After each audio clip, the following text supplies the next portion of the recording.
started.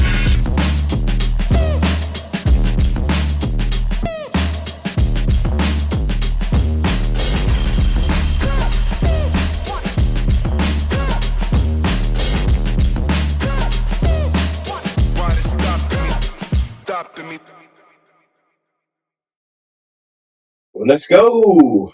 How's everybody doing today? This is we're back here for Faithful Responders. This is Scotty Too Hottie, which I'm not a hottie anymore. I'm pretty ugly. I'll start losing my hair, and now you can see. Yeah. So no, that's why I'm wearing a hat. But we're back, and we took a little y'all people out there, hit them likes, hit that like button, thumbs up, And subscribe. Yes, subscribe to Faithful Responders. Every time I see the shorts and stuff, and I see those people on there, I'm like, just shut up and get to your video. You know? Like, I hate that. You think that's right now? Yeah. They're like, yeah, that guy really is ugly. It's Scotty too, not hottie. But so we got some things going on this season. We're going to still have some guests on and that kind of thing, but we're also going to basically try to focus and dive into scripture, which we didn't really do a lot in the first season. We talked about scripture, went over it, but we have chosen to go over chapter by chapter in First Samuel first, and then we'll probably go to Second Samuel. But we just wanted to do more of like a devotional on top of talking to people. So we're trying to maybe have like, if it goes into part ones and part twos, maybe we can do that. Or if like somebody's testimony is really, not, they kind of end it short or something like that, we can do it in one episode. But we're just going to play it in chill mode, get on that train, get in that car and just ride it. And wherever good Lord takes us, that's where we're going to go. So I don't know how I was the sucker who ended up being the first intro on here, since Jacob is the man. But you have to show the video. Oh man, I'll do it. Yeah, shit it. Get the thing going. I think that was exactly his words. I'm going to be the martyr. Oh man, I love Clint. He's so funny. Let me tell you something what Clint did to me during this little break. So a lot of things have been going on, and we got together with Mouton one night, and we were going out and everything, and Clint's enjoying himself. They sold his mom's house, and they go out and they go having a blast, get a good old time downtown Monroe and everything. And I show up and I see a buddy of mine standing outside of what's that Axe place called? Southern Ox. Continue. I got a question for you. Yeah, Southern Ox. Yeah, Southern Ox. So I pull up, and Jacob's outside. He goes, man, you'll never guess who's here. I'm like, no telling. I ran into like 3 people. So, that's why y'all are here and I'm not. And he goes, man, Clint's in here. I was like, oh, dude, I cannot wait to see Clint. I love Clint. He's like my best friend, sunshine. I'm the only person that calls him that because I love him so much. Man, we go way back. First bro in the fire service, man. I'm like, Clint, man, he's like my boy. Like, best friends, And so I come up, and another buddy of mine, Jeremy, is out there with his family, and I hadn't seen him in a couple months. Actually, it's been a while. We used to be in a small group together and everything, and so I was talking to him. He had moved out to Madison, I believe, and we were talking about that. And so I go inside, and I go up to Jacob. I was like, "Hey, where's Clint at?" His whole family's in there. His father-in-law, mother-in-law, cousins, nephews, stepbrothers. Everybody in his family is there. Everybody in his family that you can possibly think of. God brothers. Some dude he met on the train the other day, like going downtown. Like he was there. Everybody's there. And I say, where's Clint at? And Jacob goes, he literally just walked by you.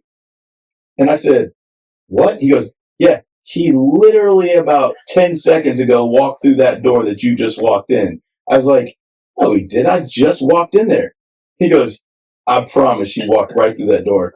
I said, oh, So I guess all that buddies and first firefighter buddy, first everything, that's went out the door. He saw me and he goes, you know what? That guy talks too much. I ain't going over there to talk to him. You blame me? We were getting ready to leave, bro. We have another 2 hours to spend. You know what? Hey, so I'm serious, man. Never saw you. There's no way. You didn't see me. My back was to the door. I was standing right there at the door. I swear I never saw you. It's okay, man. I only have one heart and you broke it. So I saw Jacob and was like, oh, Scotty's going to give you a hard time. He's here. Never saw you. You think I would walk by and not say anything? You did. There's no saying you think I did. You literally did. You think I would have done it intentionally? Well, your whole family, everybody else said hey to me. They did not. Bet. Not even the guy on the train. Bet. Yeah, he did it. He did it. Wait a minute. Well, he's not me. That's what you're not saying. Was that guy's name Jeremy? Because if it was, he did. Did they really say hey? What? You pulled my leg. Everybody said hey. Your mother-in-law was here, and I said, dang, Clint walked right by me, didn't even say hey. She goes, that joker. I promise.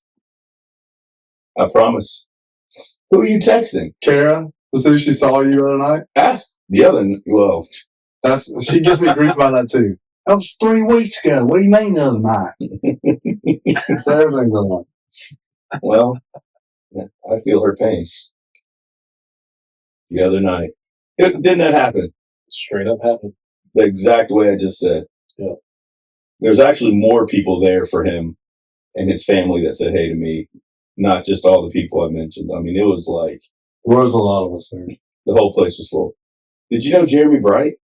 Never heard of that guy. He was right next to y'all. That's why I asked. He was at the table at the very end. Yeah. And I was talking to your mother-in-law. And then when I turned around to go say hey to Jeremy, because I know him too, he was in our small group at Grace. I turned around, he's gone. And I was like, oh, great. Freaking Clint's just screwing my night all up. Can't even say hey to my friends. He didn't say hey to who I thought was a friend. So I really find out man's true colors. So before we start recording, he said he was going to give me grief about something. And I had no idea that you had seen me. Yeah. She said no, bro. I had no idea. Well, she just texted me back and said no. Well, then she's blind just like you are. Tell them that. Hey. I didn't know this was the first time you were talking about this. This is the first time he ever tried to talk. I texted him like 6 times since then. I thought y'all would have talked about this before now. I'm getting the Matumbo finger at me right now. No, not at my house. Boom, roast. I'm not going to take this. Okay? They might be able to see it now, actually. Oh, I forget about that. Yeah. You already forgot. You're on camera. Yeah. So, that's old. And Jacob can verify everything I just said is absolutely true.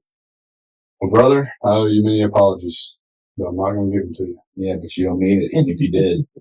I really do. I already told him earlier before you got here. I felt bad. And I wanted to give him a hug, too. I told Jacob, I was like, oh, I can't wait to give him a hug. Nah. It's okay, dude. You should have seen his face. You did, maybe it ain't too late. You should have seen his face. He walked inside and came up to me and said, so where's Clint? And he was like super, excited. Yeah. Why wouldn't I? And I was like, dude, he just left. And then you should have seen his face. It was just like, give me the best impression of it. Let me see. This is literally how it went. I said, hey, where's Clint at? He goes, he just walked out the door. I said, no, he didn't. I was like, where's he really at? And I was like, Jacob goes, no, literally walked out that door about 20 seconds ago. And I said, there's no way. I just came through that door. I didn't see him. He goes, well, then he walked right past you, bro. I said, okay. I really did not see him. I would have come over and you had the chance. I saw Jacob. Oh, I know. He rubbed that in. He rubbed it in. Before I even got there in the van. Hey, man. Never get who's here, man. Clint's here. It's the legend, Clint Sunshine Rutledge. Somebody else told you that. You just said yourself that you're the only one that called me that. I know, but I told him, that's me on the phone talking to Jacob. Okay. Wait a minute, is it Clint Sunshine Rutledge? Can we start over? We get a new clap. No, I figured I had my back to the door, so I figured if you walked by, There's a bunch of bald old guys in there. How was I supposed to know it was you? Really? Yeah, It wasn't. I think you had a hat on, probably. I did have a hat on. Yeah. I just told you that I'm really insecure about that, and you freaking just brought it up. Yeah, you're right. You're right. Good. But anyway, so we're gonna have some fun this season and try to enjoy it, but also really enjoy the scripture and get into it because I think that we really wanted to do it at the end of the season because we were trying to be more intentional with getting into scripture. And I just think we didn't really get to it. And I think that that's one of our focuses is try to just talk about scripture more. And now I don't want to neglect talking about the things that we did and having people in here, but I think it'd actually be good for the people who come in to go over the scripture as well. Mm-hmm. And one thing I want to try to do is when we get people in here, I want to let them know what chapter we're going over and kind of prep them a little bit so they can read the chapter and whatever, and we can all talk about it together. Dive in a little deeper than we have that. Yeah. Like it. And Respond community, you can let us know your thoughts about all this and ideas in the comments. Oh yeah, because it's easier now. Yeah. Yeah, because because chapters in the Bible, like, so this past Sunday, Russ was talking about Clint wasn't there, so he doesn't know. Clint, I didn't throw you on the bus. You have a camera on you, so when I said Sunday this, and you're looking both at us like you didn't know what's going on, like they can see you now. There's no way. I shouldn't have given you so much grief last season. It's going that full force. No, but we're a happy family. No, but he talked about being a sad family. Oh gosh. He talked about like people who, a lot of people have a hard time understanding scripture in the Bible, especially if you're reading a little bit of Old English or King James versions and everything, which is funny because I read prepping for Samuel 1 and 2 that we're going to try to go over tonight. We're at least going to try to go one.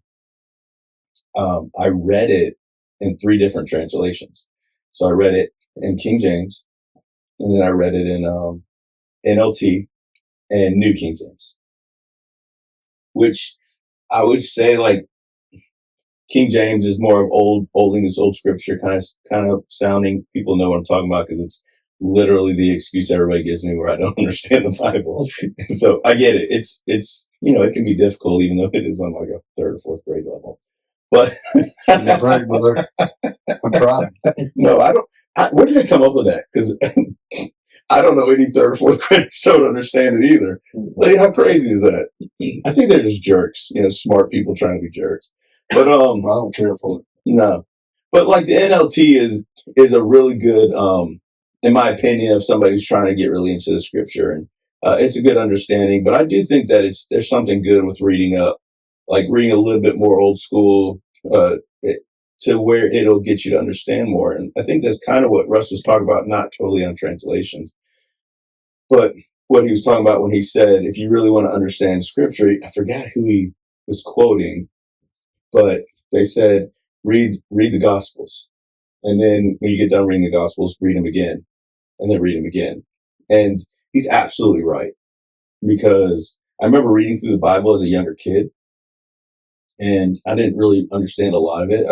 I looked a lot at the, how I had a Ryrie Bible, it was a King James, but it broke down the books and the chapters and all that and told you the little synopsis, and you could look at it as a study Bible, which I would recommend to anybody who's really getting into reading the Bible. It makes it way better in understanding certain things because it tells you time periods and all that kind of stuff. It's really cool. My favorite app when it comes to studying the Bible is I think it's called Blue Letter. It's called the Blue Letter Bible or something. I heard of that. It's a very good study Bible. So, but that's the Gospels is where you really like learn. I mean, it's the core of what we believe. You know, it's Christ. It's about His life and the people who walked with Him in His life. So I thought that was really cool because that's literally how I started really understanding some of the more things in Proverbs and Psalms that I didn't really understand before, but I did. What I thought was weird is that after I read it on my way here, I did it again, but I listened to it while I was driving, and I pulled it up on the King James audio on the Bible app, and it was this like old like British guy, and he was like, "Hold up, I gotta do it." So he goes, "Now there was a certain man in Ramatham Zophim of the mountains of Ephraim. His name was Elkanah, the son of Jerome, the son of Elihu, the son of Tohu, the son of Zeb, and the emperor Ephraimite, whatever that means." He goes, and he's like, and he had two wives. The name of one wife was Hannah. And he talked like that. Mm-hmm. And so I was like, okay, I mean, it's a cool voice, whatever. I felt like I was watching an ancient, like one of those movies, like, you know, back in the ancient times. I was like, whatever. So then I turned on the NLT, and it literally was like, sounded like Josh Groban talking, you know, like, it was like, now there was a certain man in Ramathon, Zophim, of the mountains of Ephraim. His name was Elkanah, the son of Jerome. And I was like, did they really like try to make the King James Version sound more difficult? Because that guy did a great job at it. But it was just funny that they literally changed. The people reading it were reading it like they were like in those time periods. Because the NLT is a more newer translation, and it's like some hipster, you know, reading the Bible. And I was just like, that's on purpose. It's got to be. It was good. It was good. I recommend it. It was funny though. I got a good laugh out of it. Yeah, you're about to play the guy's voice. You want me to? I can. I did too, but it takes too much time. These people are already tired of listening to us for an hour and a half. I'm glad you shared like what you do. I mean, I was actually thinking we could go around and talk about how we study the Bible. Maybe it'll give good pointers or good tips to anybody who's listening or watching. But basically, I kind of do the same thing. Like I'll read through it a couple of times, maybe even look at a different couple of translations. The two sources that I go to are the people at the Bible Project.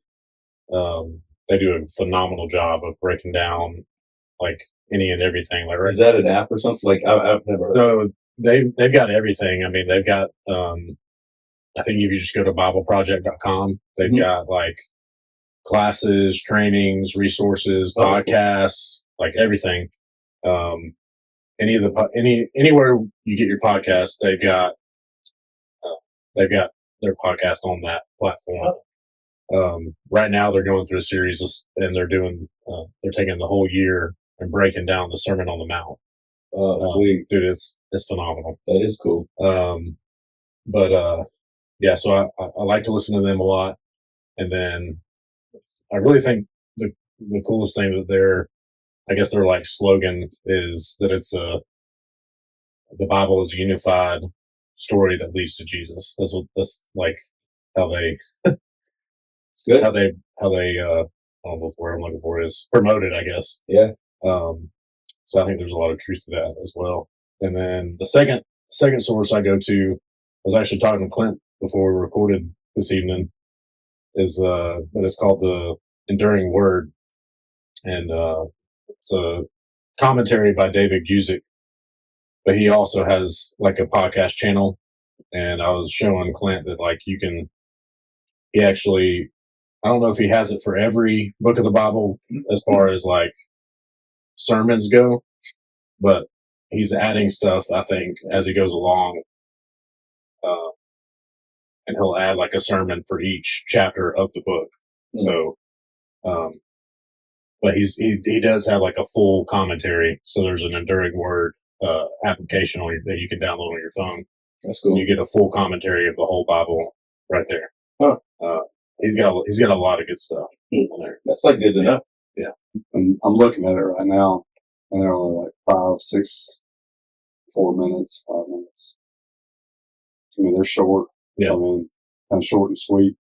So what I've been doing is just listening to the Bible straight up. Like on my way to work, trying to capitalize some time in the car. And I'm bad about like in the mornings, I'm kind of thinking about something else and trying to stay away. I've been there. Like, what the heck? And so I start backing up and I Yep. realize how much I wasn't actually listening. And so I think what I'm going to start doing is try to listen, and then come and follow it up with this Enduring Word that you're talking about and see how that does. See if I can kind of make myself feel. Yeah, oh yeah, I think so. And I keep telling myself I'm going to sit down and actually read through everything that I've listened to, but to be honest with you, I haven't done it yet. I haven't taken the time. So I do make the time to actually go. I'm a very visual person. Me too. I like hearing it, and that's great, but I like seeing it as well. Yeah, one thing I have to do when I'm listening to it in the car is I have to put my phone in the passenger seat because, like, what it makes me want to do, because it follows it. You want to read it. It makes me want to put it on my dash and like see it while they're following. And I'm like, no, put it aside. Yeah. But I'm a visual too. Like, because like I said, when I first started listening to the guy who sounded like he was Old English or whatever they were trying to go for there, I was like, did I read this? Because this doesn't sound anything like what I read. And it was weird because then I like pulled over. I was at a light. Sorry, Jacob, don't arrest me, or give me a ticket. But I was at a light and I looked at it and I was like, no, sure enough, like, it's so weird how like the way he was reading it wasn't the way that I was reading it that sounded to me, which is really weird. Yeah. But I mean, I think every single person that's ever read the Bible has said that. Oh yeah. And I think that's why we all get different things from reading the Bible. Yeah. So you might get more, even if you listen to and remembered everything that you heard on the way to work. You probably could get something completely different when you start reading it, just because your mind interprets it differently than from listening to it. I could definitely see that for sure. I bet that's true. I bet it'll work. But yeah. So I'm looking forward to that, moving forward with this season, kind of getting into specific things that we're going to read. That's something I've run into before, is like, where do I start reading? Like, and so I like Google, I want to know about this. So then now I know where to look for it, and I just read that. And I feel like I jump around a lot. And I've tried it before starting at the beginning. And you had told me about something before. It kind of walks you through reading the Bible in a year. Oh yeah, yeah. There's different plans out there. Right. Sure. I know there's different resources. Yeah. I've never done that. I've always just tried to start reading and never make it very far. So my buddy Ollie, who didn't believe in God last year, he's been reading through the Bible this year. And he's on a plan that does it where, I don't know if it's chronologically different or something like that. Anyway, and it's different than straight through from like Genesis to Revelation. And he was like, it's really helping me understand a little bit more, me being brand new anyway and learning. And it's like, that's pretty cool. We need to have him on this season. I really want to talk to him, have him on. He's really funny. He's a great guy. So, and I just, I really haven't, I can't tell you how much I've enjoyed listening to him and seeing God work in his life, and just hearing him talk. He would probably not even realize it or understand this, but to hear him talk and communicate, and his softness now, like his demeanor and everything from when I first met him to right now is just like it's just so different. It's just more like compassionate and then more soothing. Like, it's not as high strung as it used to be. And he's going through a lot more right now than he was back then when I first met him. It's just crazy, because that's one of the things we talk about, is how reading scripture and praying and knowing God and actually believing in God is, it's the most therapeutic thing in my life. and I love to lift weights, but like it's very therapeutic to me. And it gives me that confidence, or I feel that good feeling that I think that a lot of people really need nowadays, because our world's so stressful. So it's like we're bred to be stressed, which is crazy. Kind of sad too. So many That's people super fall, sad. and I'm so guilty of it. I've been blessed with extra side work and stuff, and I let myself get caught up on it. Stacking up work, not getting home till late, and then trying to get caught up on other things or whatever. And next thing you know, I haven't done anything that I wanted to do that was actually meaningful. Thankful for the work, but sometimes it's easy to let Satan will take a blessing and turn it into something negative. He does it all the time. Absolutely. And I'm so guilty of letting him do it to me. It's like you're saying that your dad used to tell you. But yeah. If he can't make you bad, he'll make you busy. Yeah. I love that. It's true. I love it's so it. true. Love it. And I mean, I hate looking back, and like I've learned the lesson so many times, that here I am. Like even now, I'm like, all right, slow down. Take your time. Like, get in the Bible, actually read like you're talking about. Don't just listen to it. And read. And I think I'm heading in the right direction. Sometimes I look back and go, hey, dummy, you've learned this lesson. Quit learning the same lesson. Yeah. Trust me. I think we've all been there. We all know what that's like. You know what I just thought about? What sucks is that us being on camera now, we can't, like, when somebody's talking and something's going wrong, we can't really, like, we're usually like,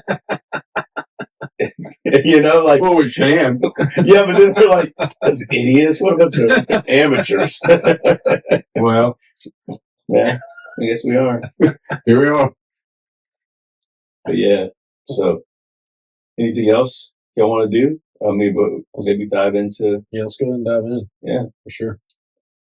Yeah, this is another thing that came straight from work, and I was in my Camry, and I logistically put a Bible in every car, so I have one. Nice. There's not one in there. Oh, not so nice. No, then I walked in, and I was telling these guys earlier, I walked in, they got little notepads and Bibles, and I'm sitting here with my phone. I'm like, oh, Brian, I'm that guy. Hey, however, you got to do it. Are you laughing at me? Maybe. With you is what I prefer. That's what I just tell myself. That's usually not what is going on. All right. Which one of y'all want to read? I've already done my talking for the 20 minutes. I can give it a shot, I guess. Nice. You're doing the first two. You're doing a good job pronouncing. You know how I do with names. Good luck with the first two.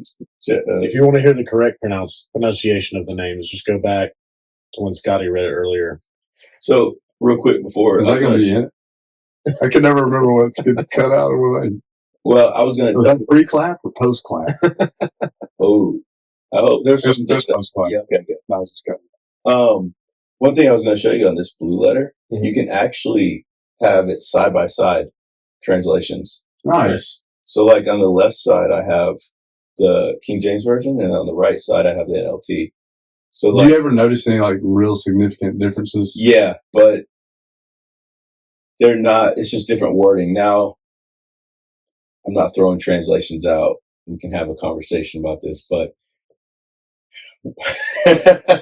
I don't. Me personally, I think a majority of translations. I know there are these old school people who are like, King James is the only translation. Well, I don't really believe that, because I think that if Scripture's talking about the Bible, I think that the Lord can work through His Word.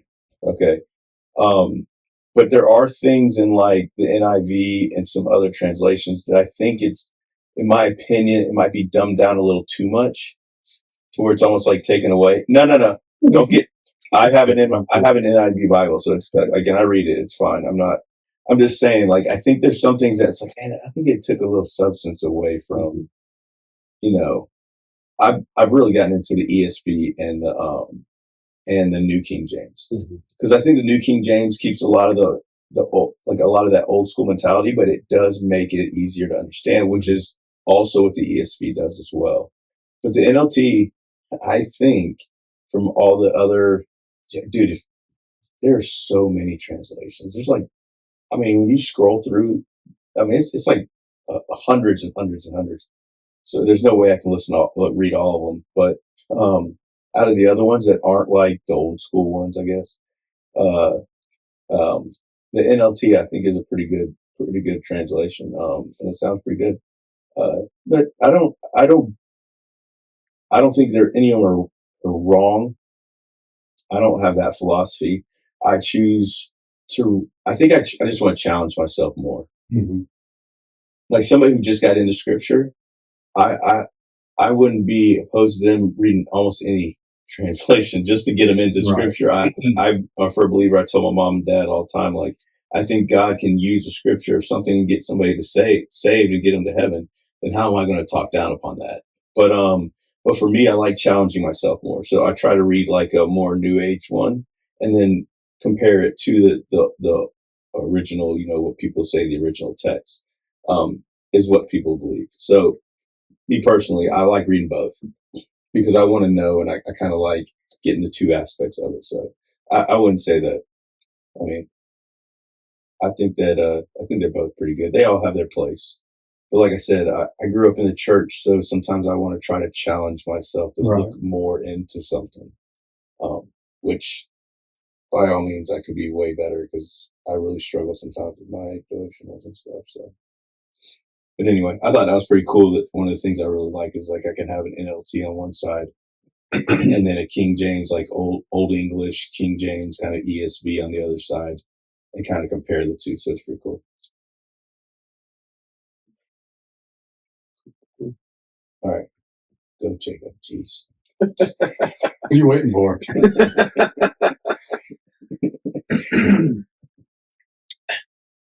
No, I can't edit those out. Yeah. Okay. All right. There was a man from Yes. Ramathaim, Zophim, in the hill country of Ephraim. His name was Elkanah, son of Jeroham, son of Elihu, son of Tohu, son of Zuph, an Ephraimite. He had two wives, the first named Hannah and the second Peninnah. Did I say that right? Peninnah? Yeah, it's yeah, or Peninnah? That's close. Peninnah. I'll go with that one. Peninnah had children, but Hannah was childless. This man would go up from his town every year to worship and to sacrifice the Lord of armies at Shiloh, where Eli's two sons, Hophni and Phinehas, were the Lord's priests.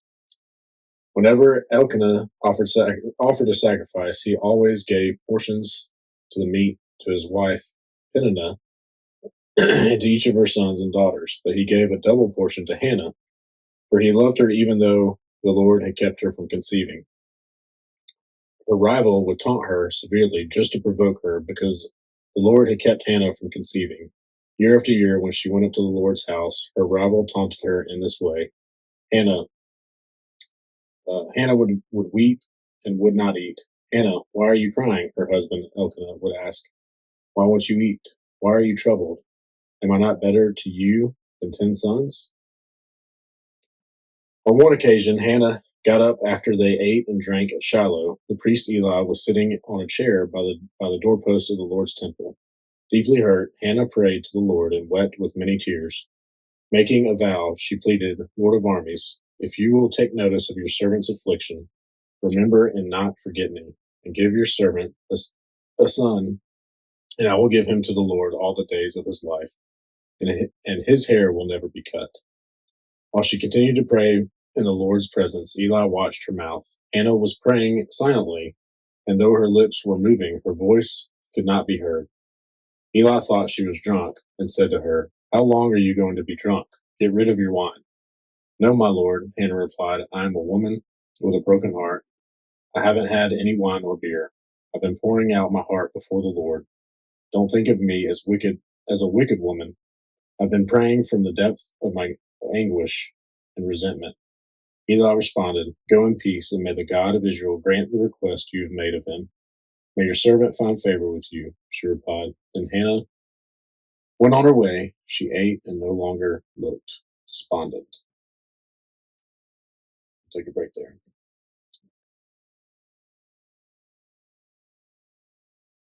Thoughts? Clint.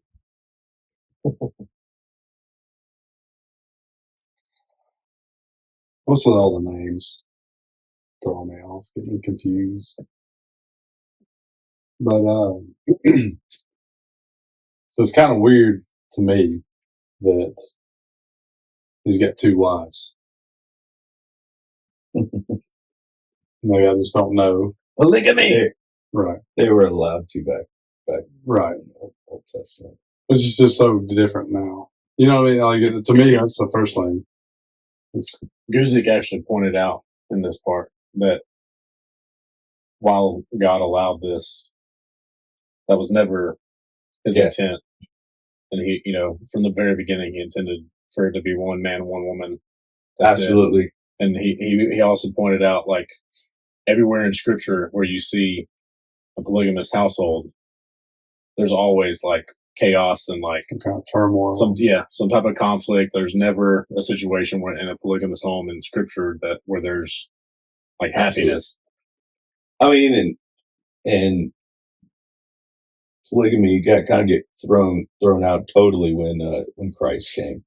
So, but yeah, you're right. That's why it's Adam and Eve. Like that's why God gave him the one woman. So I wonder where. What I don't know is that where did polygamy start? Like where did the multiple wives start at becoming a norm?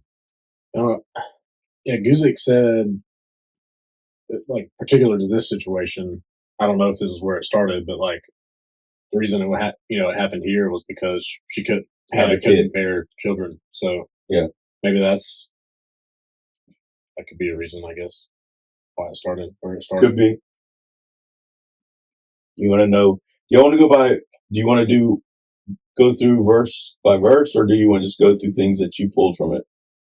Because here's what I want to. You're asking me if I found different things in translation. When you said that, I didn't want to say anything about this until we read it. So, like, do me a favor and read. I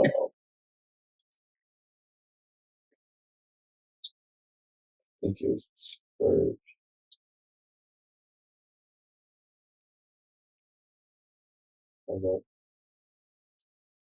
It's the verse where he said he gave Hannah a portion. 5. That was okay. So read verse 5. But he gave a double portion to Hannah, for he loved her even though the Lord had kept her from conceiving. Okay. So it's similar to what the New King James says. It says, but to Hannah he would give a double portion, for he loved Hannah, although the Lord had closed her womb. But you know what the NLT says? It says, and though he loved Hannah, he would give her only one choice portion, because the Lord had given her no children. Doesn't that sound? So this is New International Version. And it says, but to Hannah he gave a double portion. I'm here too. So that's why I read these back to back, because it says, but to Hannah he would give. He goes, but to Hannah he would give a double portion, which to you and I would think is double portion. Yeah. And it said, for he loved Hannah, although the Lord had closed her womb, or didn't allow her to conceive. So to me, it said, look, he has, I don't want to say pity, but he has remorse for the fact that he still gives her even more, because he has remorse that she cannot have kids. But then when I read the NLT about it, it said, and though he loved Hannah, even though he loved Hannah, he would give her only one choice portion, because the Lord had given her no children. Like, that doesn't sound the same to me. Mm-hmm. You see what I'm saying? Yeah. And almost it sounds like in the NLT that he only gave her one choice because she couldn't have kids. But then in the other one, it sounds like he gives her No. 2 Right. because he felt bad she couldn't have kids. So that's one reason why I do what I do.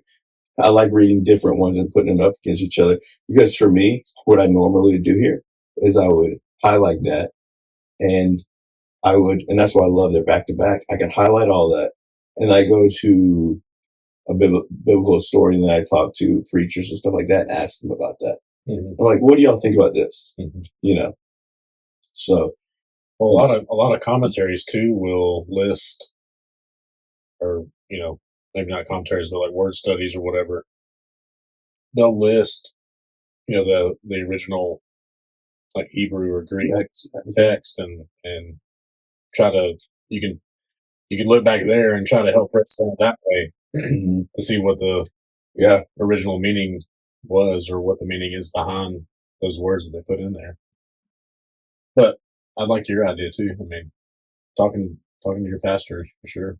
yeah, and I like Getting there because to me, it's not looked at as, people don't like it nowadays because they take it as criticism and people being mean and everything. But I actually like hearing different opinions and understanding people's opinion, even if I don't agree with it, because at least I get an idea of what their thought process is. And people say they're that way nowadays, but they're not. A lot of people, it's like, oh, I'm really interested in hear what you're saying, but then when you say something that they don't like, they're like, nah, I don't think that's right. And see, for me, I don't really get upset about that because I respect the fact that that's what they believe. And if they really have, researched that and that's how they believe, I may disagree with them 120%, but it's not worth arguing about. So I like hearing what my pastors have to say and different pastors. And I'll tell you what, I'll get a different answer from my biblical historian friend, because he's really old school, but like this guy knows more than anybody I've ever met when it comes to the Bible, bar none. But then I also like asking my preacher. I'll ask other preachers that I've had in the past, and people, biblical mentors and stuff like that as well. And they usually, sometimes they're together, and sometimes half of them are 50-50. It's just it's pretty cool how, I think it's actually pretty cool how people can look at scripture and pull something else from it. I'm glad that Clint pulled his first question was the whole polygamy thing. Kara, I wasn't going to say anything, but well, I was going to get to, like, it just looks terrible because, I mean, like, the one wife is taunting the other because she doesn't have any kids. That's messed up. It really bothers her. Well, so even though he serves later. So even though he was putting that out, that's a good point, because even though he was still, whether it was a one choice portion or whether it was a double portion, she continued to provoke Hannah to the point where she didn't want to eat at all. Mm-hmm. Like, she didn't even care for that. I can hear it described her as her rival. Her rival kept provoking her. Yeah, it's like their rival. But to me, it's just like you said, everything points to turmoil or negativity. I don't see any positive. Yeah, that was something that stuck out to me at the beginning, for sure. Yeah, like in the New King James, it says, and her rival also provoked her severely. And then in the other one, it says, Peninnah would taunt Hannah and make fun of her. So yeah, it says that too. Old Eli comes in. Although, his son's kind of messed up too. so we'll find out later that he didn't really have his house in order either.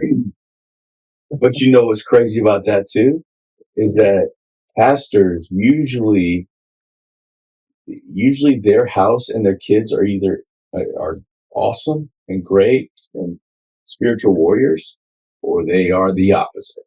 Like when I was growing up, that whole phrase, "us pastor's kid," it's messed up. Yeah. But that was a really popular phrase. Yeah. And what's crazy though is nowadays I see it more the other way now. Like all the pastors or preachers I know that have kids, like their kids are actually like really, really good kids that tried to live correctly. I'm not saying all of them, Right. but from majority of the preachers I know, like, because when I grew up, legitimately, the preachers' kids, a lot of them were like wild, you know, and it's like here, and nowadays it seems like it's kind of reversed a little bit. I wonder why. I wonder why that is. Maybe because it's less. Maybe because the pastors aren't so overbearing and strict. I don't know. Maybe because that's more of an old school. You know.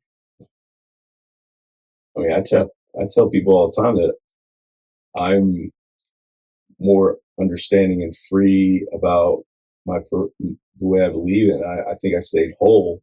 And virgin when I got married, and I was able to uphold all that stuff because my mom and dad weren't super overbearing.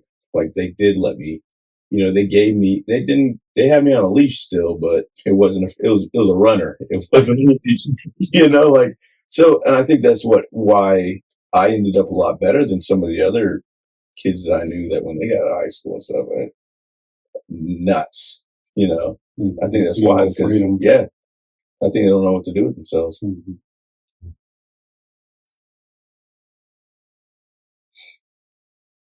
I also think it's funny that Eli thought she was drunk.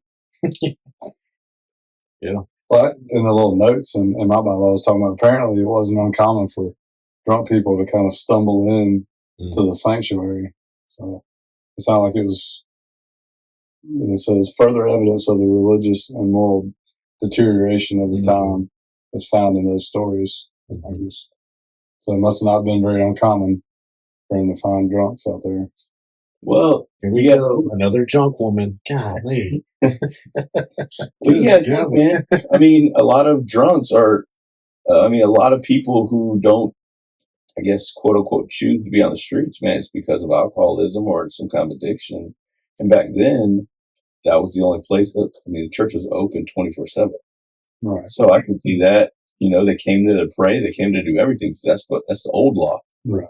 There was no, the new law is, you got to remember, this is old law. This is the new law. And so, it's probably open. They probably didn't even have doors in the sanctuaries. So, but that's one thing that bothers me today. That sucks that churches, I understand they can't be over 24/7, but there's a lot of people that need help. And the church used to be where people would go to get that help. And because of the way society is nowadays, the church is scared that, I don't know how it goes. You should have faith too. How do you answer that? How do you combat that? So Clint stumbled in tonight. I thought he was drunk.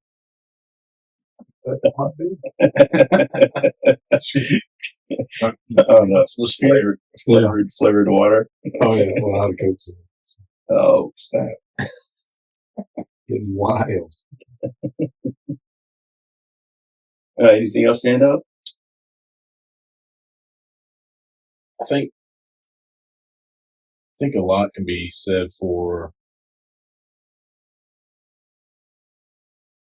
that God probably had a purpose for closing her womb to begin with, and allowing her to go through that pain.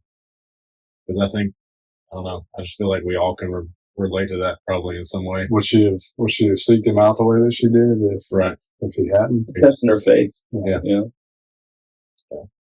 And then another thing that kind of jumped out was, and this was just through the study again, to the enduring word, but that Hannah chose to dedicate Samuel or dedicate, her son in a stronger way than normal, because she said,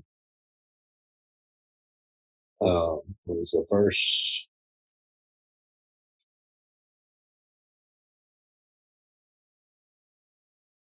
Yeah, so verse 11.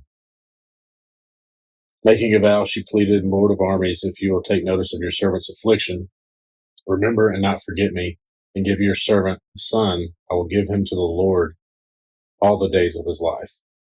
So she was willing to go further than because I believe they were Levites, is what this said. So, well, Levites.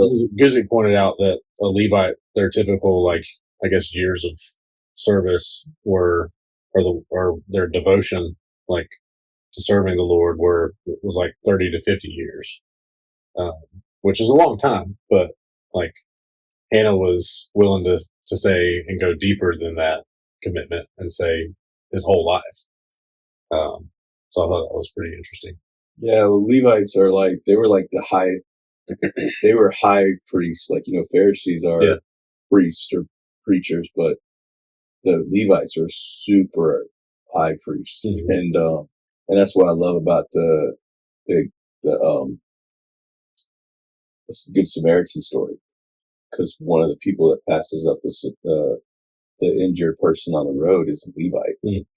And to use that as a scenario, like back then, had to have been like super blasphemous. You know what I'm saying? Like the Lord talked about the most godly individual that is around to make a point. Can you imagine like how like crazy that would be to like say? Yeah. But I mean, heck, if you read on farther, which you'll find out later, I mean, Eli had been in there for 40 years. Mm-hmm.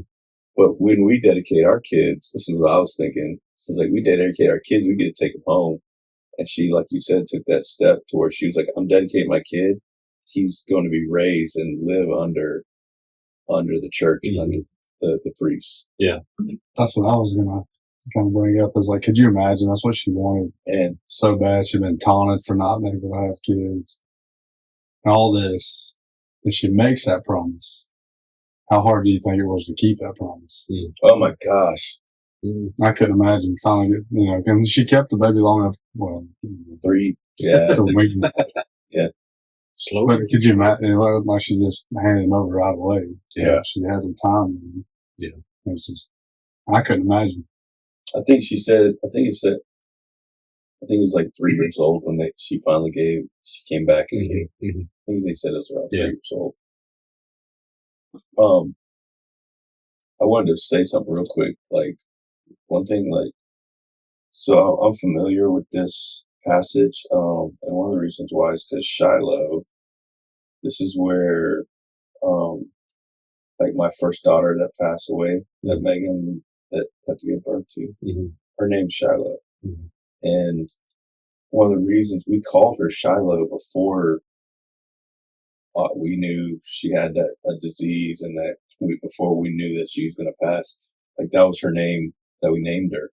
And that name means, in Hebrew, means like tranquil, like peaceful, quiet.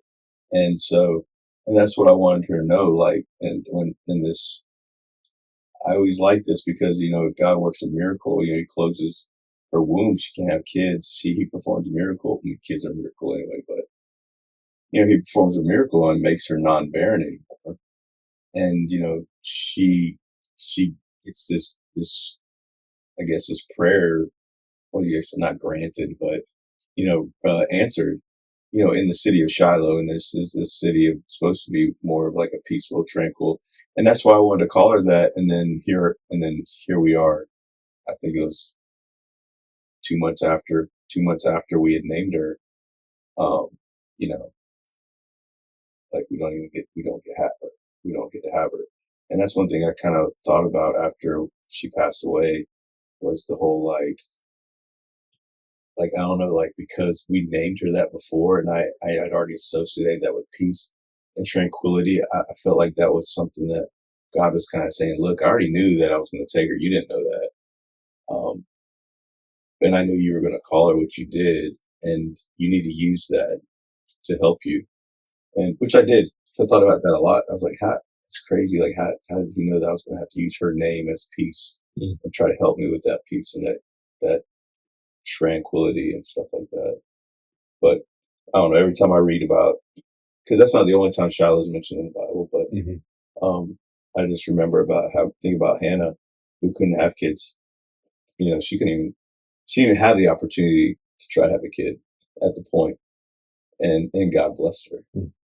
And he's blessed me with my sweet Dakota, Eliana. And Eliana means a gift from God. So, it's pretty cool to think about all that, how it kind of comes full circle. Mm-hmm. But that's one of the things that I get from it. That's deep, man. Real good stuff right there. Thank you for sharing that. You're Just one last thing, I think, before we move on. I think it was also cool to note was that right there at the end of verse 18, it kind of explains that after Eli, blessed her and said that, hey, may God grant your request.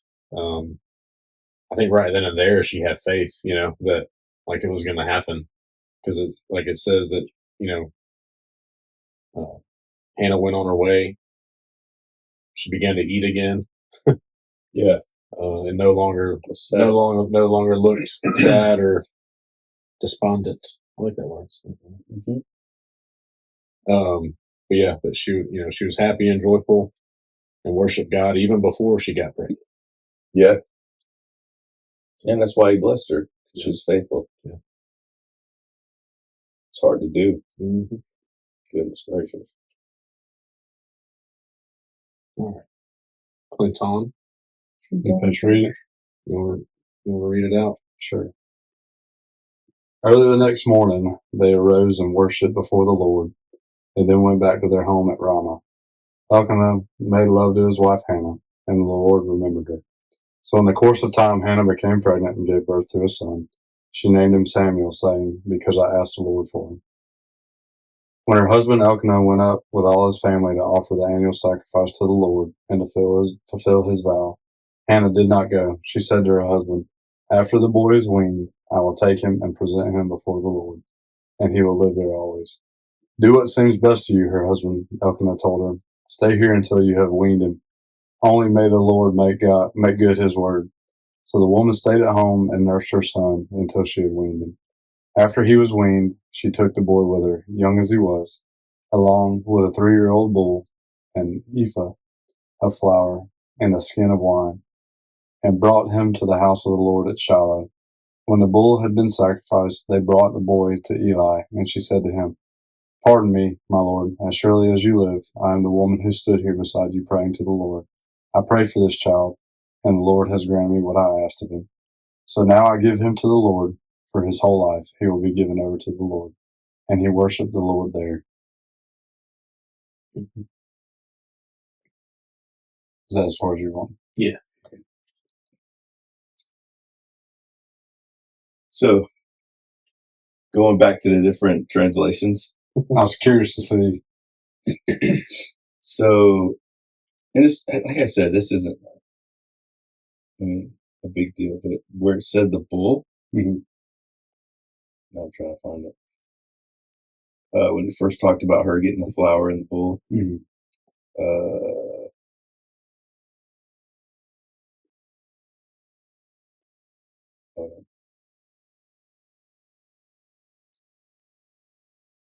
Verse 24. Is that right? Okay. So, in your translation said this, and this is what the NLT said. When the child was weaned, Hannah took him to the tabernacle in Shiloh. They brought along a 3-year-old bull for the sacrifice, and a basket of flour and some wine. This is what this says. Actually, yours said the type of flour. An ephah of flour. Yeah. So, what is 1 ephah? I guess we need to look that up. Ephah.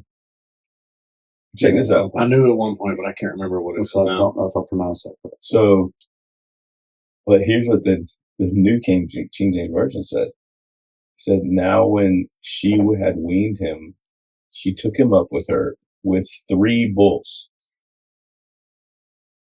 It doesn't say a 3-year-old bull. It says 3 bulls. What the heck? One ephah of flour. So I'm guessing that's probably like It says this is probably about 36 pounds or 16 kilograms. that's a lot of freaking flour. I was thinking like 1 pound. 36 pounds. That's why they needed 3 bulls. Yeah. And it said, but then like this one says a basket of flour. It's a big basket. Yeah. And some wine. And what's it? What, is a skin of wine a bottle? Maybe. I mean, It could be. I mean, it might be bigger than that. Yeah, we were way off on the flour. Yeah. Maybe that's why Eli thought she was drunk. Skin might be a barrel. And roll it all the way up there. They took 3 bulls to haul everything. Well, the one bull was by himself because he was the one getting killed. They needed 2 to go back and take everything back home. That might be it, though. I mean, really. Just sacrificed one. But one might be talking about a 3-year-old bull, and then the other one was saying they took 3 bulls for the trip. Right. Now, what does it say later, though? When they sacrifice. So then they slaughtered. So the New King James says, then they slaughtered a bull. Okay. Yeah, this says the bull. So maybe that's it. You know, they took 3 bulls to help load everything. And one of for them the trip. sacrificed. Yeah. The other one was like, dang, man, we got to tote all that back without his help. Well, I will say this, just knowing, ancient, Old Testament sacrificing, that bull probably didn't carry anything with it because they had to be spotless. Like you couldn't just sacrifice any of your livestock. It had to be the best that you had. Yeah, true. Like a spotless, flawless lamb or a spotless, like bull, or it couldn't be just a regular, old heifer out there. That thing. They're about to kick the bucket on his own. Yeah, sacrifice that one. Yeah, this one just made the trip. You better hurry. The whole time, freaking Elkanah sitting there like fingers crossed, like, oh gosh, I hope this bull makes it. Get back, you get the other one. Oh man. But that's why they brought 3. They didn't know which one to make it. Just in case. Tired of going back. Taking 3 this time. Oh man. Somebody was listening and was like that. Like these guys. These guys are stupid. These guys are idiots. I know we kind of got ahead of ourselves a little bit with some of the conversation, but going back, I just couldn't imagine. I mean, I'm not a mother, but I couldn't imagine her, spending any amount of time there trying to have, making good that promise is pretty significant. I mean, think about that with our own kids. I'm already challenged with that, and they live with me. But I'm reminded all the time that they're not, like we've talked about before, they're not ours. Like they basically, we are like step parents to them. Like they're loans to us. Like loan. Yeah. They're children of God, like children of the Lord. And so, which we were too. Still are. Absolutely. Well, you know what I'm saying. Yeah. I'm talking about that physical shit. Yeah. They're still little devils. Little children of the devil. I'm sorry. Hey, born into sin, my friend. Children of the corn. But no. They're angels, all right. Angel who fell. Yeah, and hit every limb. It really upset us because I'm so ornery.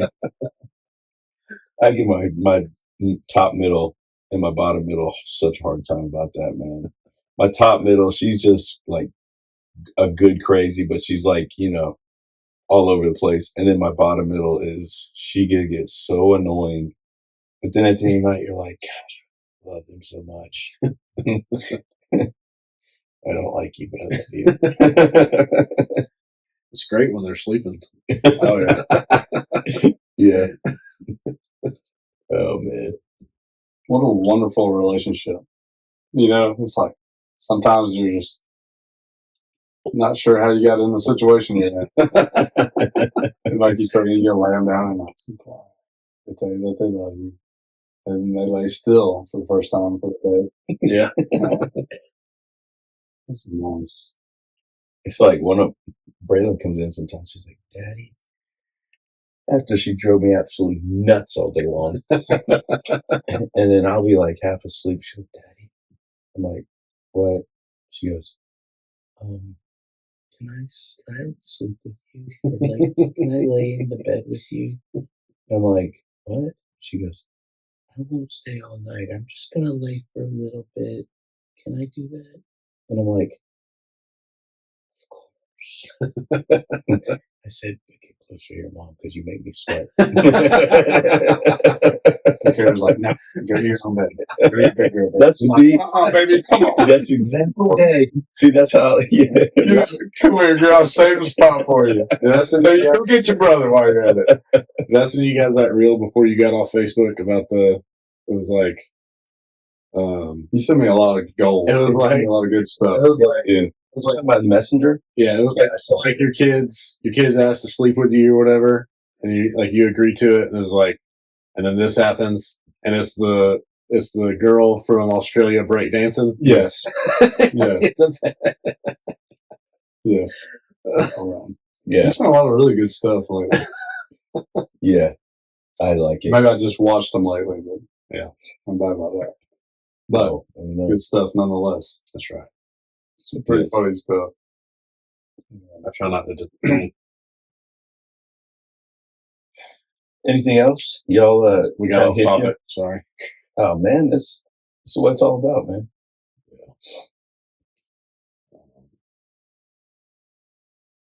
I'm not sure. I think that the last point we made is just about kids being linked to you from God. I mean, that was kind of the biggest thing that I took away from this. Yeah. I'm thankful that I get a longer loan than she did. This Yeah. time. Yeah, Yeah. that would be so tough. But, just kind of testament to her dedication and kind of where she was at. She was so desperate for his help that she was willing to do that. That's right. Can you imagine what Eli was thinking? Like, Man, maybe she was drunk. or maybe he was like, "Wait a minute, I gotta take care of a kid." Like, Am I drunk? Did I agree to because it says that he was like 40 years and he died in his 90s. Mm-hmm. He was 40 years in service to the Lord, Mm-hmm. which means she's like 50 something at this time. And some lady, like, to him, outside looking in, he's like, "Hey, oh yeah, I do remember that. Oh, that is so It worked out for you. Man, the Lord blessed you." Well, here, he's yours now. What? Are you staying too? Like, can you imagine? Y'all need a date night or something on my babysitting? Yeah, like this is a one-time thing. Like, can you imagine that? Think about that. Yeah. Like, in his perspective. Yeah. Like, because there's no way he remembers. I guess he could have, but that's had to have happened a lot. Well, he may have been used to like raising or teaching somebody else up, but like just for almost like a discipleship type of thing, but not like this young kid. Yeah.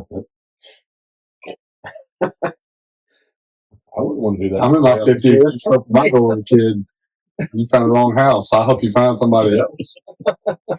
I can't really say anything because if we lived back in the day, I would be a disgrace to people, and Megan would have been shunned out of the city for not producing me a boy. But like, when I read this stuff, like, and you hear about like kings and stuff, like they literally would get rid of their wives because they couldn't give them a boy. Like, that's freaking nuts. Crazy. It is kind of sad that nobody in my family will be carrying on my name except my brother, who was able to do it in one shot. Had a boy first time. Like, of course he did. Mama's favorite. He's listening. I know he's listening. He knows. He knows.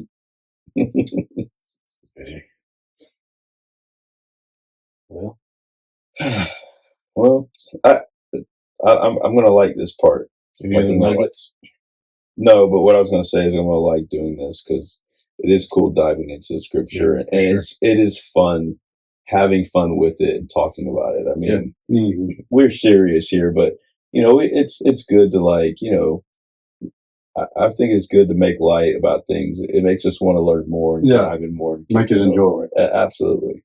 Absolutely. The reason why a lot of people don't get into scripture and the Bible and all that kind of stuff is because the world and people around them have taught them it's boring, or those people act like they got a broomstick stuck up their butt. Like Yeah. they're straight. Not, and it's not that way at all. Yeah. It's fun. Yeah. And it can be boring if you let it be. I feel like, but that's kind of your approach to it. Also, you got to go into it wanting to do it.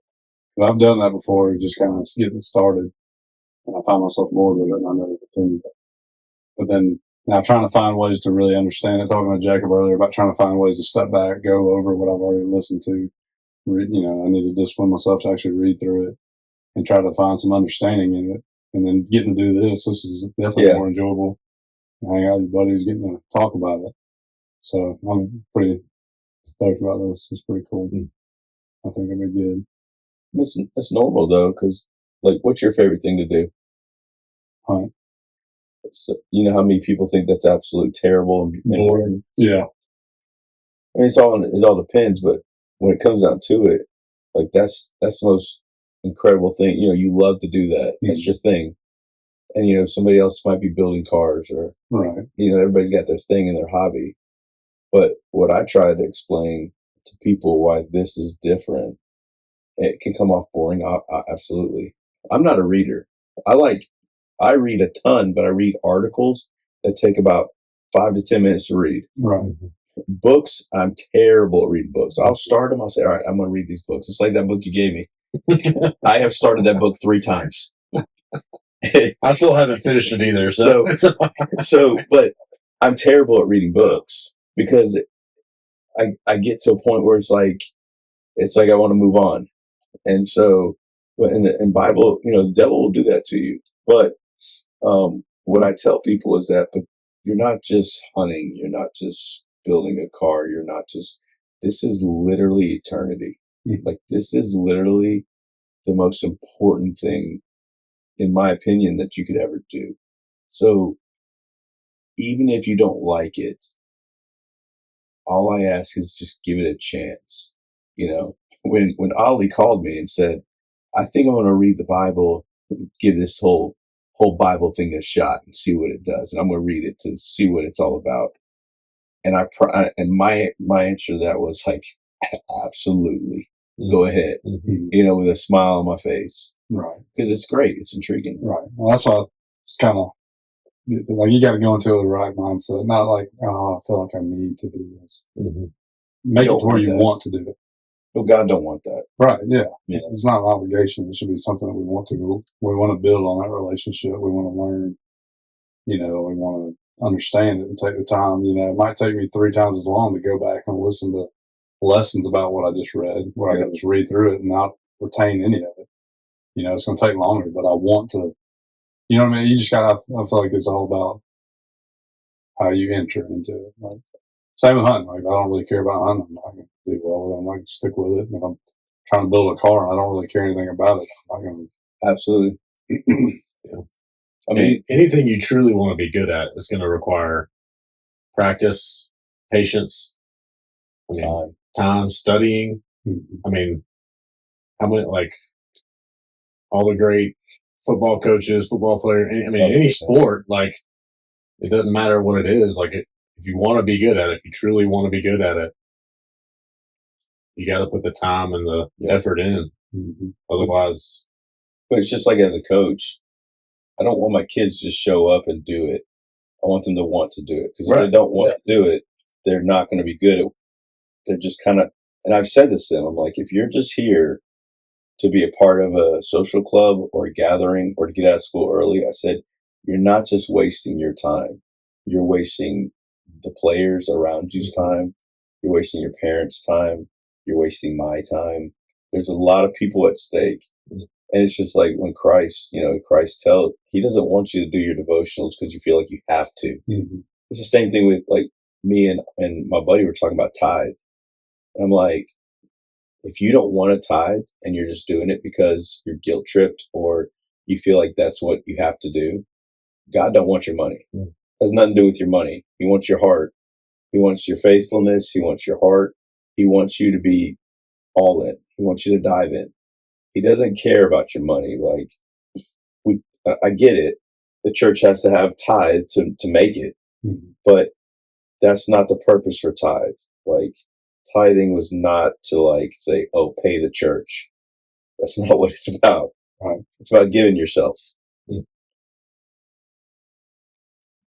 But we're ready to close this thing out. Yeah, I've actually got something. Oh, go ahead. I probably could have plugged it in earlier. I don't want to hear it, brother.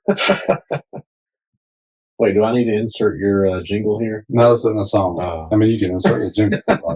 I like the jingles, man. They crack me up. Man, that's the first time in the last episode. Is the first time I ever heard one for me. I guess you just made it up. I don't think I've heard one for me in the other ones. I think I added it in to the last one that you had did. I'm pretty sure. Selene? Yeah. Was it in that one? Yeah, the last one, the one before our last episode. Okay. Where you had a health tip. I think that's when I finally was able to get one for you. Took you long enough. Sorry. Last one, man. That's right. We got two in there though. Dude, Mouton's here 50% of the time, and he got one a month before I did. So go ahead. I'm sorry. I probably could have jumped into this earlier, but I obviously didn't. But anyway, I don't know what the right time for it is. But we're talking about right now. We're talking about insert now. Yes, jingle or no jingle. Here we go. But anyways, we were talking about like when we try to study the Bible, whatever.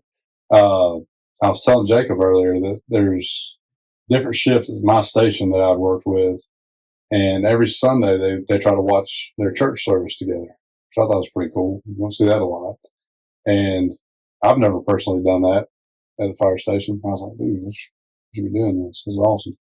And it was 9:30 at night before we finally got a chance for everybody to sit down together and watch it. And it's great service. But towards the end of it, he shared a poem that someone else had written. He even said in there that, I'm not a poet, but he wanted to share the words of whoever else. So if whoever wrote this hears this, which I hope they do, that means it's reaching a lot of people. But anyways, if you hear this, I'm sorry. I definitely don't take credit for this, but it just kind of hit me when I was reading it. Because there's several different things in here that I could really relate with. And I thought it was just really cool the way it wraps up. But it's, I'm outraged at the persistence of my own sin and the transgressions I seem to commit again and again. I'm outraged by the log in my own eye and my refusal to pick up my cross and die. I'm outraged at my lack of concern for the poor and the continued pursuit of more. I'm outraged at how little in life I've done for orphans and widows while looking out for number one. I'm outraged at how easily I failed to love my neighbor and so readily pierced him with my judgmental saber. I'm outraged at how selfish I can be and my propensity to do what's best for me. I'm outraged sometimes when I look in the mirror because the hypocrite staring back couldn't be any clearer. I'm outraged at my failure as a father, husband, and man. Have I actually done the absolute best that I can? I'm outraged at my pitiful and paltry life of prayer, how I've made decisions barely acknowledging God is even there. I'm outraged at the faith I've been so hesitant to share, have the lost around me wondered if I even cared. I'm outraged at my struggle to be sanctified, holy and pure, and the sin sickness in my bones that won't surrender to Christ's cure.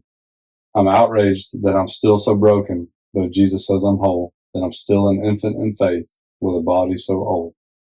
I'm outraged I'm not as far along as I should, and that for much of my life it hasn't bothered me. I missed a word, so it didn't rhyme. But anyway, I'm outraged that I can't seem to ever get it exactly right, and that sometimes it feels like Satan is winning the sinward fight. I'm so outraged at me, I don't have any outrage left for all that others are telling me I should be.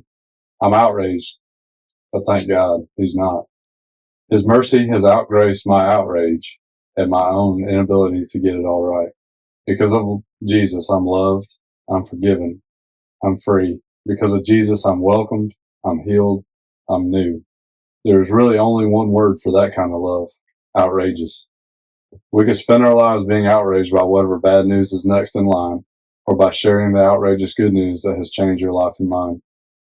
So that was the end of it. But I was like, holy cow, that's Very good. awesome. That's great. Yeah. And there's, it hit me. I was like, dang, dude, this is good stuff.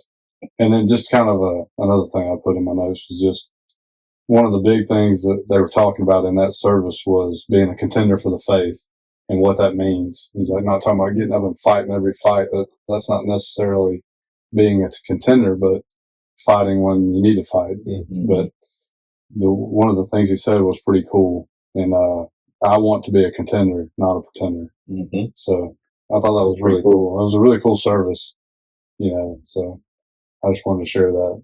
Have y'all heard that song? It's like, I don't know the exact title of it, but it's like, it says something in there about, my sins there are many, but his mercies are more. Mm.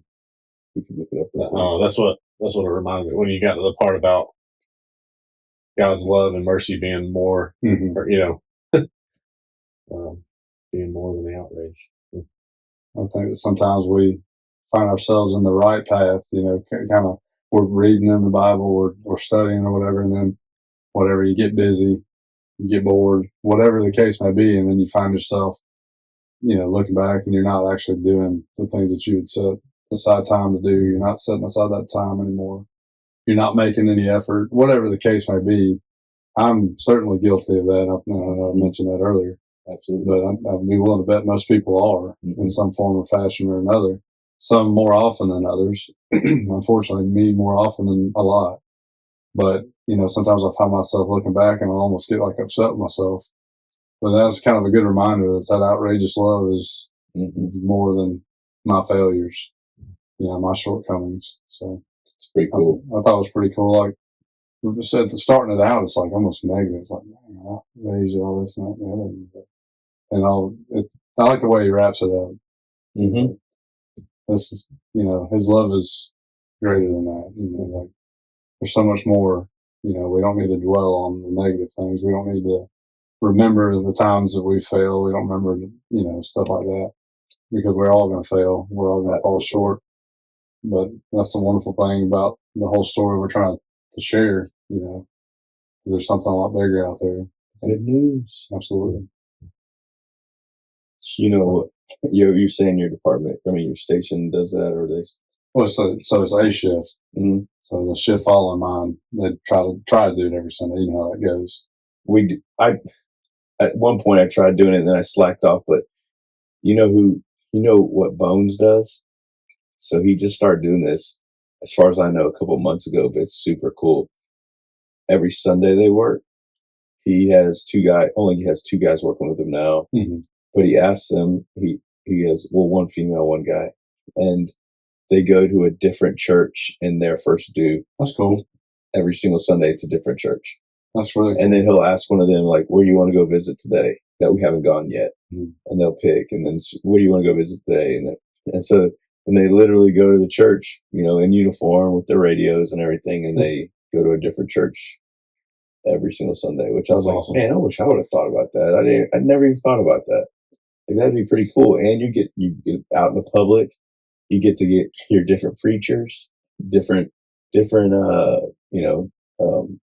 ideas, and meet good people, and people start seeing you more, and they, it's good for every aspect. Yeah. But even just like this that I just shared, that came from a service from a church that I don't go to. Mm-hmm. I'd never listened to any of their services before. And I love our church, and I love our pastors. We mostly see Russ at our campus, but Nathan too. He does a great job as well. And so, I love hearing from them. Mm-hmm. That doesn't mean there's not, oh yeah, other great guys out there, girls, to to hear from, Absolutely. And it may not be the people that we go to and we see all the time, but, they may have a really great message that resonates with somebody. Like the message that I watched was awesome. The whole thing, it just resonated with me. And then the poem at the end was like, wow, I need to write this down. So, but anyway, so I was actually listening. I went back to their service and to play a little bit, pause it, and I'd write down, play and pause. Oh, I was about to say, you probably spend a second writing all that down. And I'm not the fastest writer. And then my kids came in there trying to figure out what I'm doing, and they're reaching over. I hit the phone, press the play on them, and I'm going to back up, trying to figure out where I was. Oh, man. Well, that's good, man. Appreciate you bringing that. That was pretty cool. Yeah, thanks for sharing that. Yeah, definitely. Good stuff. Cool. Good. About ready? Yeah. About ready to go to sleep. Yeah. Scotty, You're ready to go to sleep. I was saying, I can go to sleep all night tomorrow. I need to pull my, bro. Get you off on that one again. Dude, that was me knocking on wood because he knows good and well. If you mention it, Oh, no. it ain't going to happen. I was thinking about the conversation we had earlier. I was too, but still, like, Anyways. Either way, whatever. Should I I share? didn't sleep the last time. We had that conversation earlier. You be all right. I know. It's not 7 calls like you did. It wasn't just me. Oh, still. And it wasn't yesterday either. Oh. We only got it once. Oh. Not bad at all. Just to let y'all know, as firemen, we do run calls at nighttime. I'm finding out more and more that people do not think, they think that we don't run calls at night. I heard from a county commissioner's talking to his sons. He asked, "You still working with the county?" Yes, sir. And he's like talking about, I can't remember exactly how it got brought up, but I heard from his mouth telling his sons, he's like, yeah, we only pay them about half as much as what we pay other folks just because they only work half the shift that they're there, or something along that lines. Or they don't run calls at night, so they just get to sleep at the station. And I'm like, are you kidding me? And I tell people this sometimes, like, I wish I could go back now, like myself now, like transport myself back in time to have that conversation again, because I just kind of brushed it off and didn't say anything. That'd be like somebody saying we don't respond to domestics at nighttime. Oh my gosh. We don't pay about half what everybody else gets paid just because they only work half their shift. Or we don't respond when we get called out to go. The worst for y'all is domestics, but after hours. But dude, like, I feel terrible for the PD whenever like a bad storm comes through, because they're freaking like tracking down all these trees, and they're like, "All right, you need my help because I got another call over here. I gotta go try to do." I mean, dude, when it storms, I guarantee you, no one thinks that y'all do anything during a storm. Mm-hmm. It's like, no, it's just ridiculous. And a buddy of mine, he's retired from Rockdale, and he loves the story. Like, a commissioner came by the station, I was walking through, and asked the crew. They said, "Hey, why do y'all have beds?" Commissioner of the county literally thought they left at 5 o'clock. And then, what are you doing? There's no need for me. If you're a commissioner and you're listening to this, and you don't know when the fire department is on duty, maybe figure it out. You don't know what kind of calls your police department runs? Figure it out. You should know these things. Yeah, I was like, that is terrible. I hate hearing things like this because it's not uncommon to hear stories like this. And it's like, you're making decisions that these people's lives depend on. Yeah. And not only I'm not even going to keep going. But think about that. That was a guy who, you heard it, boys. Pack it up. We heading to the house. Yeah. All right, 5:30. 5 o'clock. I'm gone. Get off the floor yourself, Granny. I'm going home for dinner. Gosh. It's just, Granny, I'll come get you. That's great. I love helping elderly women up. like older women. That I always flirt. So they do. Yeah, it's funny. She's a good looking young man. They always flirt, but here's the thing: is my thing is I always get down. I was like, all right, look, I'm gonna get you up, And you're not going to walk around anymore. yeah, but Well, once you fall stay in bed. No, but I always tell them like, look, I'm gonna help you up. I'm gonna get you back in bed, but you gotta promise me something. And they're like, yeah, and I'm like, the first thing is when we get up, you got to put your dancing shoes on. I mean, not literally, Nice. but look, you're gonna have to dance with me over to that bed, you know. So don't worry, I'm gonna help you. I'm gonna help you. And they go, okay. And then Hop right up on their ass. the next thing I say is, but here's the biggest thing you can't do. You got to promise me you're not going to do this. And they'll go, yeah. And I'll go, you can't tell my wife. She'll get really jealous if she knew I was dancing with another woman. And they just, oh man, it just goes every time.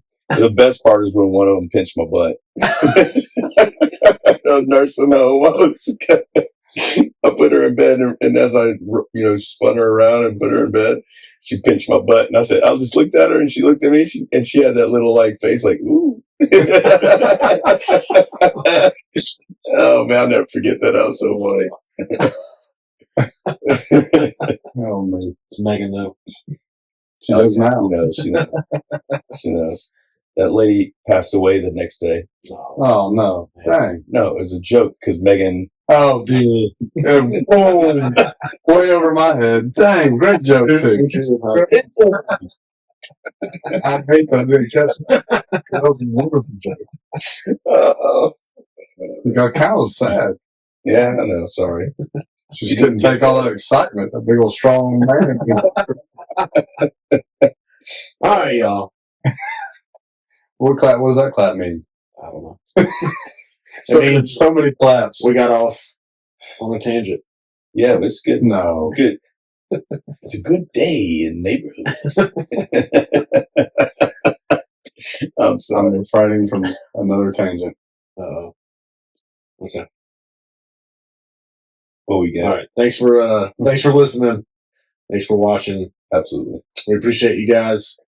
If if you find yourself going through that same type of pain that, Hannah was going through, or any pain at all, just know that God probably has it going on for a reason. And if you're picking on somebody like that, like Hannah, shame on you. Yeah, shame on you. But yeah, just think about that, and maybe God's waiting for you to respond in faith. Call out, and He'll bring that healing or that restoration or whatever it is in your life that you need. So keep the faith, and try to interact with us. We want you guys to respond and interact with us. So we encourage you to follow along in this study with us in 1 Samuel. And as we keep going, we'd love to hear your feedback. We'd love to hear your what you got from this. Maybe you got something completely different than what we got. Mm-hmm. We'd love to hear your feedback. So don't be shy. I'm looking at you. I was looking at them. You're looking at him. Yeah. All right. Well, we're gonna get out of here. Love y'all. Love you guys. Stay safe out there. Peace.